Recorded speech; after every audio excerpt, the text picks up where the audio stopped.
Hello, agus falcha, and Jew Hushendolkite er Shevachug. Today we're going to look at Lenition. Lenition is an important part of Gaelic spelling and how the language works. So let's see if we can figure out what it is, when it's used, and how it's used, and help you just understand a little bit better all about Lenition.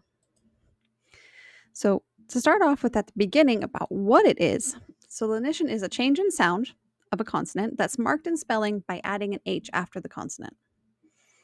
This is not a foreign concept to English speakers because we use H's to make digraphs that make different sounds, like CH's and SH's and TH's. It's just that Gaelic does it a little bit more than English. All right, let's look at how it works. So there are some letters that never get an H after them. L, N, and R will never have an H written after them. They do, however, have a subtle shift in sound in situations where lenition would occur. And there are some consonant combinations that just won't lenite. SG, SP, and ST. And if you try to make these sounds, you'll understand why. It's just uncomfortable, it doesn't work, it doesn't feel good in your mouth, so they've been let off the hook. Don't lenite these guys. It's just easier to leave them as they are. So if you've been learning Gaelic, you will know that there are two different kinds of vowels in Gaelic, broad and slender. And this is actually not something that's foreign to English either. If you think about the difference between a C in ice and the C in cake, you can see that it's the vowels that are changing those sounds. So the same thing happens in Gaelic, only way more so. And in fact, it's not just the single consonants that this can happen to, but also the lenited consonants.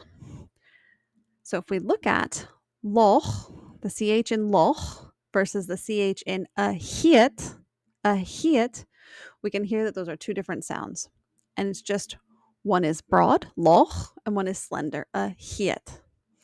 And the same is true for the DH sound in rachi, and the DH in a ye. And the same for the GH. A rian is different from a yaloch.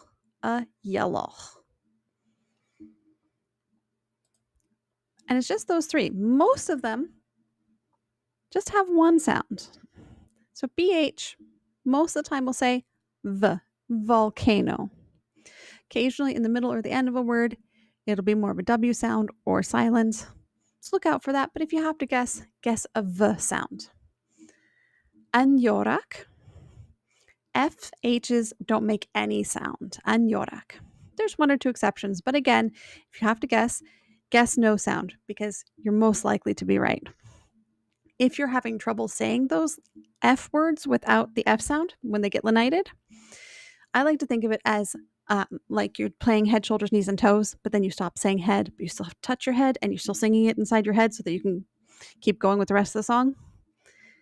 Kind of practice them the same way as that. Say the F in your head and then say the rest of the word out loud if you're having trouble with it.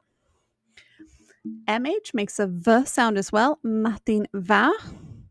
And just the same as the BH, if it's in the middle or the end of a word, it might disappear. So look out for those. PH is nice and easy. It does the same thing as it does in English, a foch. SH, however, does not do the same thing as it does in English. It makes a H sound, so mohul. And the same for TH, muhua. So now that we've looked at kind of how lenition works, let's look at when does lenition happen? So the first thing to think about is that it's just the way that sound is spelled, the same as in English. We use our digraphs when we need to make that sound. So sometimes it's spelling a borrow word like vampire, but a lot of the time it's just that sound is needed in the word, and so you use the lenited letter to make that sound, uav. And that's the same way that English uses digraphs. So how is Gaelic lenition different from just using those digraphs in English? Well, here's where Gaelic kind of does its own thing. You can have a word that isn't lenited all by itself. Like the word pen, the word for a pen is piaun. So it starts with a p sound, piaun. However, the word for the number 2, yeah, causes lenition. So when I say I have 2 pens, I say da fiaun, da fiaun. So we say that the word for 2 is causing lenition. That doesn't mean it gets lenited itself. It means that the word following it gets lenited. Da fiaun. And the word ga for 2 is always going to lenite whatever it can that follows it. Whatever noun that comes after it, if it can be lenited, it will be. And it's the same for gle. Gle va. There are just a number of these words that just, for some reason or another, they just cause lenition. So as you learn them, you'll learn which ones cause lenition. And maybe just learn them with another word after them so that the lenition just sounds right. Another time when lenition happens is with the definite article. It's not all definite articles, and it's different for each noun case, which group of nouns are going to get the article that causes lenition, because it's actually just one of them. A apostrophe plus lenition is the definite article that's going to cause lenition. And again, it's different groups in different noun cases, but here's some examples. A vrock, that's nominative. Aunsahual, dative. Da ahora, genitive. So as you're learning those different noun cases, you'll learn which ones get that definite article that's going to cause lenition. The next place is that whenever there's a definite article that causes lenition in a group of nouns, that whole group of nouns, their adjectives will also lenite. So, a vuk fink, the pink pig, and it has to be part of the name of the thing, a vuk fink. It can't be the pig is pink, it has to be the pink pig as a whole name of the thing.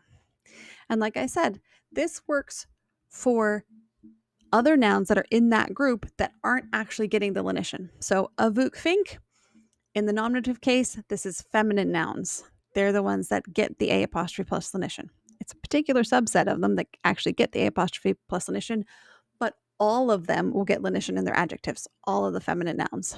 So an example of that would be entron ate.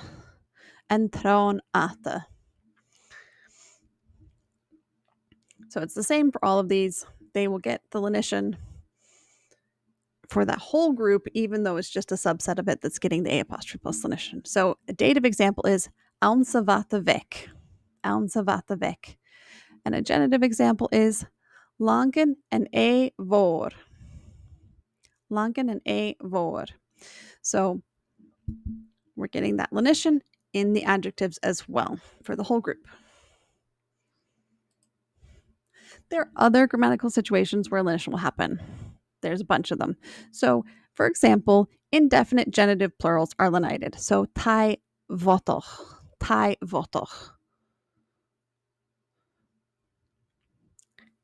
It's indefinite, so it's lenited. So, I like to think of lenition as a thing that can happen. Now that we know how it works, it's a thing that can happen. And as you're learning different grammatical situations in Gaelic, you can learn which ones are going to have lenition happen in them and how that's going to work. Because there's quite a number of them that do. So just think of it as a thing that happens. And then as you're going along, learn the different places where it happens. When does lenition not happen?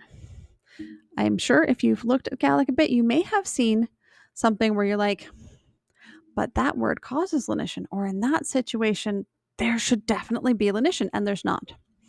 So the general rule is if you have two of the same type of sound, you don't lenite. And this is just because it's always easier to make two of the same sounds together than it is to make two different sounds. And by sound types, we basically mean where they're made in the mouth. So one of the best examples of this is the dentals. And I love this one because the word dentals has all of the dentals in it. Super handy for English speakers. So, an example of this where it won't lenite, the number un, 1, wants to cause lenition. But it ends in a dental, that N. Un, tai. Un, tai. It can't lenite. There wants to be that T to remain a dental and not to change to a different type of sound. But if you have a letter that's not a dental after it, it will go ahead and lenite. Un, vuk. Un, vuk. And if you've listened to any Gaelic songs, you might have heard the term monian down. Monian down. And if we're thinking about it, well, oh yes, but our feminine nouns, they lenite their adjectives. So why isn't the D in down lenited? Well, here's our answer. It's because the N at the end of nian is a dental, and then it can't lenite the D in down. So it's not just dentals, but that's the most common one. But if you have two of the same type of sound and leniting it would change it to two different sounds, lenition won't happen. So I hope that helped you understand a little bit better about lenition and how it works and when it works. And I hope it was useful, and I will see you next time. Himishiv and Nacharis. Cheri and Drasta.